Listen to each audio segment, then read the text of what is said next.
High in the mountains of Lebanon, a hidden light once flickered behind monastery walls.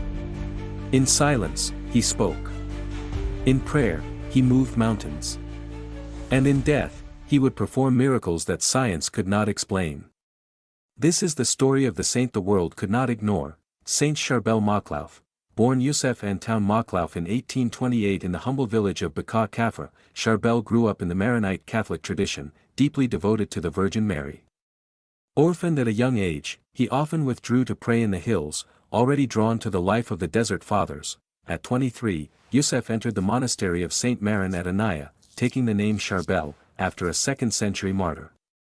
For the next 16 years, he lived in deep asceticism, fasting, silence, and intense prayer, offering his life completely to God. Eventually granted permission to live as a hermit, Charbel spent his final 23 years in near total solitude.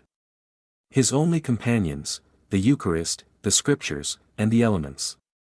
He celebrated daily Mass with immense reverence, often weeping at the altar. On Christmas Eve of 1898, Charbel suffered a stroke during the consecration. He died quietly, but the miracles had just begun. His tomb began to emit a mysterious light.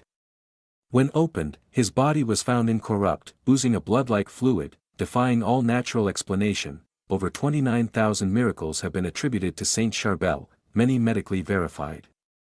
Christians and Muslims alike flocked to his tomb in Anaya, seeking healing of body and soul. He was canonized in 1977 by Pope Paul VI, who called him a new athlete of Christian holiness. In a noisy world, Saint Charbel teaches us the power of silence.